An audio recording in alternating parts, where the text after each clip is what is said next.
Pas simple d'être le dernier intervenant. Ce n'est pas simple parce que l'essentiel a été dit et tout ce que je peux dire répétera probablement ce que vous avez entendu et je serai un peu embarrassé. J'avais préparé un très beau discours pour vous parler de toutes ces questions. Je ne sais pas si je vais le suivre ou si je vais suivre une inspiration d'après tout ce que j'ai entendu et qui apporte toujours à ce qu'on croit savoir. Le sujet qui est en jeu aujourd'hui concerne les droits fondamentaux de l'individu et son rapport à l'autre et à la société. Mais c'est probablement plus compliqué qu'on ne peut l'imaginer que d'aborder cette question. Que peut-on dire qu'on ait déjà dit cet après-midi? Ici même l'année dernière, dans la même circonstance, nous en avons parlé. J'avais en ce moment-là abordé la question de la tolérance dans la culture traditionnelle africaine, qui est souvent méconnue sous les latitudes où nous sommes. Alpha Dramé a fait allusion aux bases de cette culture. J'étais allé un tout petit peu plus loin l'année dernière, mais enfin, je ne vais pas répéter mon discours de l'année dernière, même si j'y fais allusion. La plus grande difficulté dans le sujet que nous abordons aujourd'hui provient, selon moi, de la confusion que l'on fait souvent entre droits fondamentaux de l'homme et idéologie, et de la tension permanente entre ces deux éléments. Une idéologie est un ensemble d'idées, de croyances, de doctrines propres à une société dans un contexte spatio-temporel qui peuvent servir de levier à l'action, laquelle action peut aller dans un bon ou dans un mauvais sens. Elle est donc par définition, donc l'idéologie, elle est susceptible de varier pour le meilleur et pour le pire. Alors, quant aux droits fondamentaux, ils sont universels en ce qu'ils sont inhérents, et on l'a répété plusieurs fois ici, à la nature même de l'homme, et ils sont inscrits en quelque sorte dans la conscience de chaque individu. Et cela induit une exigence morale, spirituelle. Vous aurez remarqué qu'à la base, en tout cas je le pense, de tous les conflits qui rythment de tout temps la marche du monde, il y a avant tout la méconnaissance, voire la négation de l'autre au nom de valeurs et des intérêts matériels supposés a priori à ceux de l'autre. Alors, ici je fais une parenthèse sur laquelle on reviendra. Il y a une question qui est venue souvent. On a dit, M. Spinoza a abordé la question, d'autres ont dit, mais les Nations Unies, ça parle, ça fait de la politique, ça n'a plus aucune importance. J'ai passé 30 ans de ma vie à travailler dans le système des Nations Unies, dans le domaine des droits de l'homme. Pas à la tribune où des gouvernements viennent avec des rapports plus ou moins biaisés, pas dans la société civile qui parfois est tout simplement la pointe visible de partis politiques qui peuvent être d'opposition et puis qui le lendemain passent ailleurs. Je ne critique pas la société civile. Je dis que ça fait partie du jeu dans ce système. J'ai travaillé dans ce système, c'est pour ça que je m'arrête un peu sur ça, dans une organisation spécialisée qui est le Bureau international du travail, à partir du contact avec les gens sur le terrain. J'étais conseiller régional dans les régions, en Afrique en particulier. Il s'agissait de discuter avec des gens, de rappeler que les droits qu'ils avaient en eux, auxquels ils aspiraient dans l'espace politique, ils pouvaient les avoir par une lutte politique au niveau international. Je ne vais pas m'étendre là-dessus, mais je peux dire que nous avons eu des avancées plus significatives qu'on ne peut dire. Peut-être pas sur le moment, mais petit à petit dans le déroulement de l'histoire. On parle de la Pologne.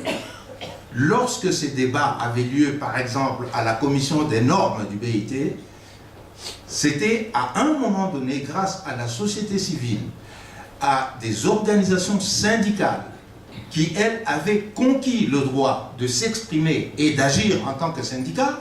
Lorsqu'on en est arrivé là, c'est pratiquement dans le bâtiment du Bureau international du travail qu'ont été finalisés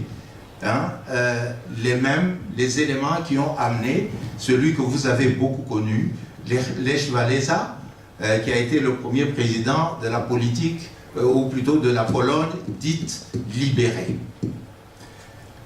Je peux citer d'autres cas. Sur l'esclavage, il m'a été donné d'aller discuter en Mauritanie, juste pour mettre les textes en place sur la question de l'esclavage des peuples noirs, pour qu'un jour, ceux qui luttent puissent se référer à quelque chose.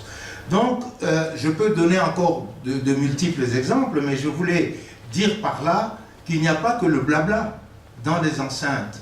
Il faut, à un moment donné, mettre en place des mécanismes qui permettent d'avancer et de sortir des conflits.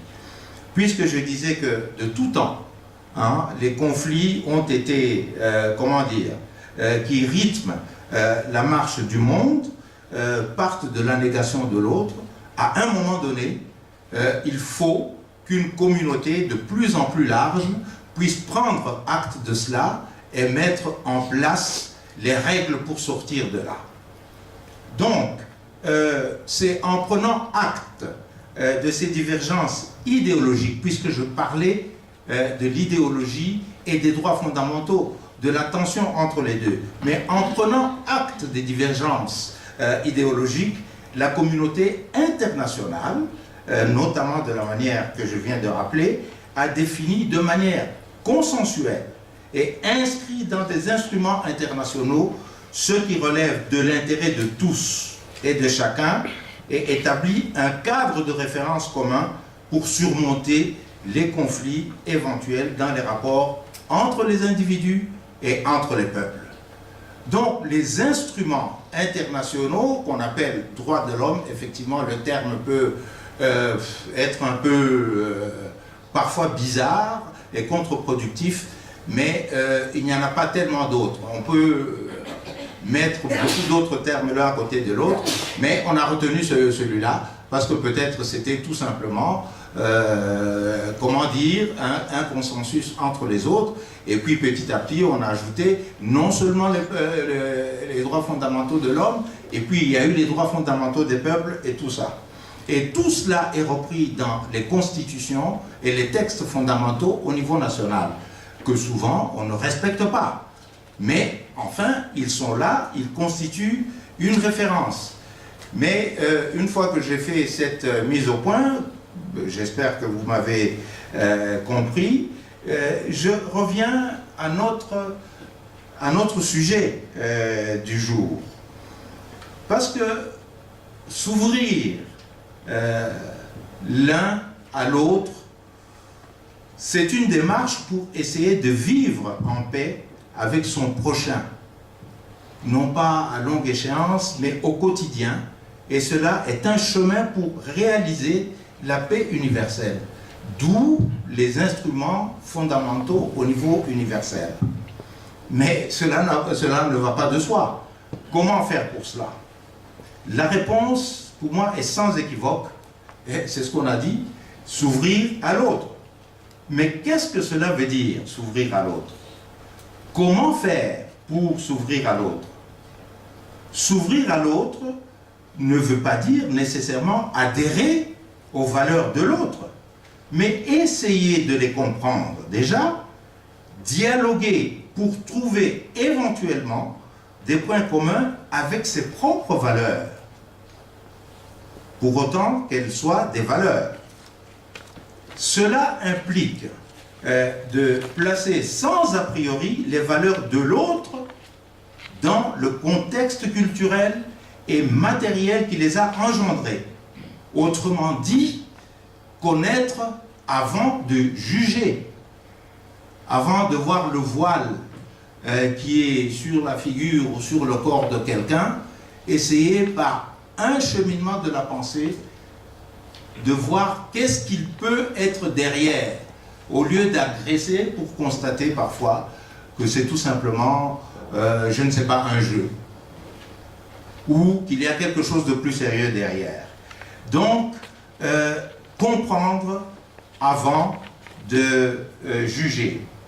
Cela renvoie, et c'est ce qui a été rappelé par Dramé, au concept d'humanisme que j'avais évoqué l'année dernière et qui est traduit dans la culture africaine par le concept de l'Ubuntu. C'est une conception du monde et de l'homme qui s'inscrit dans une altérité globale intégrant tous les vivants. Et ici, il y a la notion de vie. Eh bien, dans cet exposé de l'année dernière, j'avais évoqué le système de valeurs de la culture africaine tel qu'il est et qui postule notamment il n'y a pas une vie supérieure à une autre vie. L'homme est l'homme par sa manière de vivre avec les autres. La notion d'altérité. Tu es toi, je suis moi. Sans l'autre, je ne suis rien. La personne humaine, c'est-à-dire l'autre, est une valeur à respecter. Alors, les instruments internationaux concernant les droits fondamentaux constituent une synthèse et une formalisation de ce qu'on trouve pratiquement dans toutes les cultures, disons, qui concernent le vivant.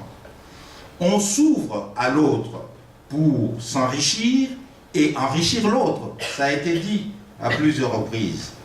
Mais avant de s'ouvrir à l'autre, c'est encore un autre élément, il vaut mieux se connaître déjà soi-même. La question a été posée, est-ce que je me connais moi-même? Qui suis-je? Ainsi de suite. C'est une question fondamentale. Croire en des valeurs de référence qui constituent un guide intérieur à soi, qui renvoie à une philosophie de la vie que tout homme reçoit en patrimoine. Cela n'est pas simple. Comme je disais, dans un monde où le niveau et la nature de l'information dite grand public sont de plus en plus contestables, avec des stéréotypes qui tendent à figer des identités au nom des idéologies conquérantes dont j'ai parlé. L'ouverture à l'autre est une démarche volontaire et dynamique qui part d'une certaine conception fondamentale de la vie et de l'homme, comme je l'ai dit. Je rappellerai un petit exemple ici. Dans la culture Luba, qui est une de mes cultures, on salue l'autre, même quand c'est la première fois qu'on rencontre l'autre, par le terme « moyo ». Cela veut dire, textuellement, moyo, ça veut dire cœur. Quand on salue moyo, ça veut dire je t'ouvre mon cœur. C'est le premier acte, c'est la première parole qu'on adresse à quelqu'un. Je t'ouvre mon cœur. Si tu ouvres à quelqu'un ton cœur, sa première réaction, à moins qu'il n'ait déjà été avarié par d'autres considérations, il n'attaquerait pas, il serait beaucoup plus attentif. J'aimerais évoquer aussi à ce sujet une anecdote que j'ai vécue personnellement. Une fois dans le cadre de mes pérégrinations de fonctionnaire international, je me suis retrouvé en Afrique du Sud, dans un restaurant où j'étais sûr, c'était à la sortie de l'apartheid, on avait beaucoup discuté de ces questions, c'était un pays. Je me suis retrouvé dans un restaurant tout seul, devant mon plat, et puis il y avait un blanc qui était à la table voisine. Ce monsieur commande sa bouteille de vin. Moi, j'avais la mienne. Je ne saurais pas dire si c'était une bouteille entière, mais j'avais aussi mon vin. Lui, il a commandé une bouteille. Pour moi, ce blanc, à la sortie de l'apartheid, bon, il ne pouvait me regarder que d'un air bizarre, un noir dans ce restaurant. Et non.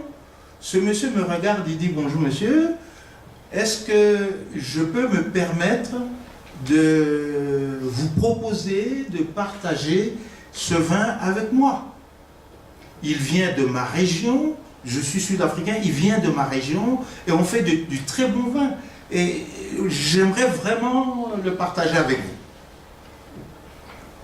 Je dis « Bon, je regarde, est-ce qu'il est normal ce type? Un blanc. » Puis finalement, non, très vite, après tout, je pérégrinais pour des droits de l'homme. J'ai dit bien sûr, et nous avons partagé ce vin. On a commandé même une deuxième bouteille. Nous avons amorcé une discussion très sympathique sur la nécessité de s'ouvrir les uns aux autres. Donc, voilà tout ce que je peux dire. C'est une expérience vécue et il y en a beaucoup d'autres. J'ai été aussi 68ard, je ne vous raconterai pas mes aventures de 68. Et moi non plus.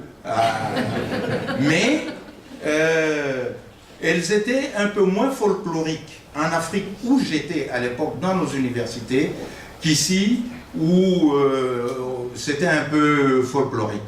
Mais là, on était tout de suite confrontés à des violations massives des droits de l'homme. Et étant à l'université, nous étions pratiquement l'avant-garde de notre population. Donc c'était un combat d'une autre nature. Mais je ne m'étendrai pas là-dessus. Je voudrais dire tout simplement que il faut toujours promouvoir l'éducation en matière des droits de l'homme. Quels que soient les éléments, rapprocher les cultures, connaître l'autre, et tout ça pour être plus nombreux, toujours plus nombreux, pour défendre les droits fondamentaux.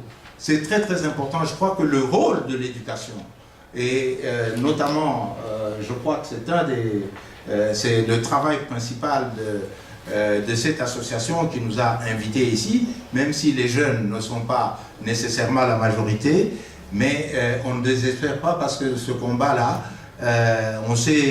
on peut savoir quand on le commence, mais on ne peut jamais savoir quand ça se termine. Et d'ailleurs, ça ne peut pas se terminer.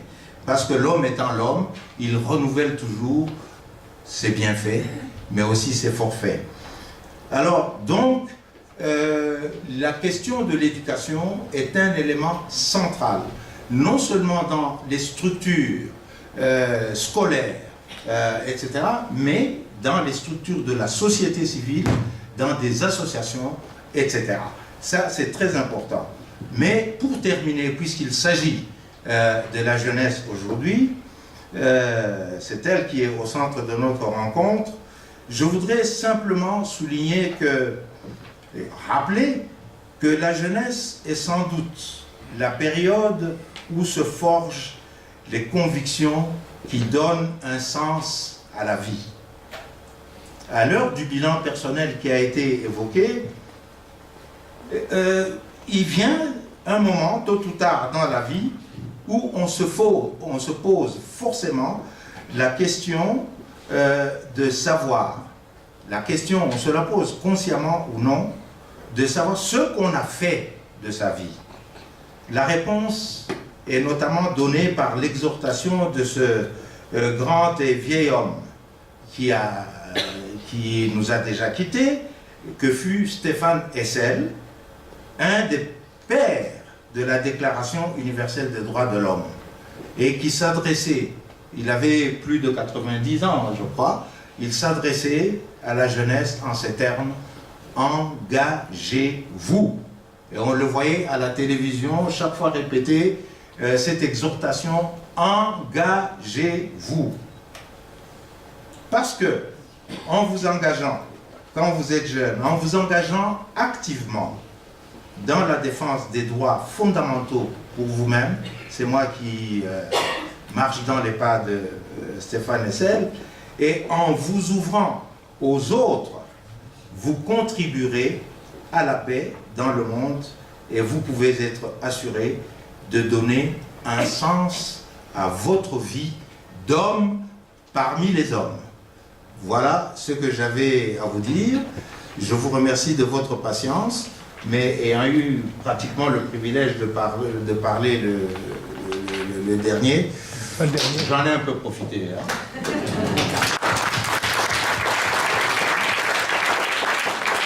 Merci beaucoup. Ce que j'ai dit au début de mon intervention à mon frère Aziz, c'est que c'est toute la différence qu'il y a entre les idéologies, hein, et les droits en tant que tels. Parce que dans les idéologies, on met n'importe quoi au nom des intérêts qu'on définit à certains moments, quitte à ce qu'on utilise éventuellement le droit comme un paravent. Quand on regarde ce qui se passe actuellement, même le débat est pratiquement interdit au nom de l'idéologie et on prétend que c'est au nom de valeurs. Je crois que c'est un élément très, très important de chaque fois, surtout dans le processus d'éducation, de faire, non pas seulement à l'égard des jeunes, il y a beaucoup de vieux qui doivent être éduqués, si je puis dire, y compris par les jeunes un peu plus clairvoyants qui voient les réalités du monde. Donc on doit toujours insister sur la différence. L'autre que je vois, il réagit en fonction de quoi? Est-ce que c'est en fonction de sa foi en tant que telle? Non, il y a l'idéologie et maintenant il y a les canaux de l'information qui transportent beaucoup plus, comment dire, des enjeux politiques, des enjeux de pouvoir, etc. et où finalement on ne s'y retrouve pas. On a évoqué un élément en Afrique centrale. Quand on regarde les conflits, on voit même des victimes qui deviennent des bourreaux. Et ils croient, c'est ce qu'aussi on voit en Israël, des victimes qui avaient le droit de lutter pour défendre leur vie et que le monde entier devait assister pour qu'ils vivent et qu'ils affirment leur présence sur cette terre. Eh bien, ces gens-là, à la base, ce n'est pas un problème. Mais ils sont récupérés par ceux qui définissent des enjeux qui n'ont plus rien à voir avec les droits fondamentaux, mais qui sont des enjeux de pouvoir, des enjeux de stratégie économique, ainsi de suite. Je finirai par un exemple, un tout dernier, qui est tout à fait à la mode. La question qui est posée de cette grave maladie qu'est l'Ebola. L'Ebola, c'est la question actuelle. Il y a des gens qui partent de l'Europe, qui sacrifient pratiquement leur vie pour aller au service de l'autre sans se poser trop de questions. Mais il y en a d'autres qui sont dans leur confort ici. Vous allez trouver des médecins qui vous disent, mais il y a des patients qui viennent me voir et qui me disent, est-ce que si je reçois un billet d'un noir, est-ce que je ne vais pas attraper l'Ebola? Je l'ai entendu ces jours-ci, ici. Oui. Si un noir me donne un billet, je prends ça, est-ce que je ne vais pas attraper l'Ebola? Le noir, est-ce que c'est mon fils ou mon petit-fils qui est né ici, qui n'a jamais mis les pieds en Afrique? qui devient tout d'un coup porteur d'Ebola ou des choses comme ça. Vous voyez, avec des idées comme ça, on est dans des idéologies, on catégorise l'autre, ainsi de suite. Donc, pour me résumer, je voulais juste dire que c'est toute la différence entre les idéologies et les droits qui sont universels, qui sont dans le cœur de chaque homme. Et parfois, l'effort d'éducation, c'est de les révéler à celui qui n'est même pas conscient qu'il a des droits et que le vis-à-vis a les mêmes droits. C'est tout ce que je voulais dire.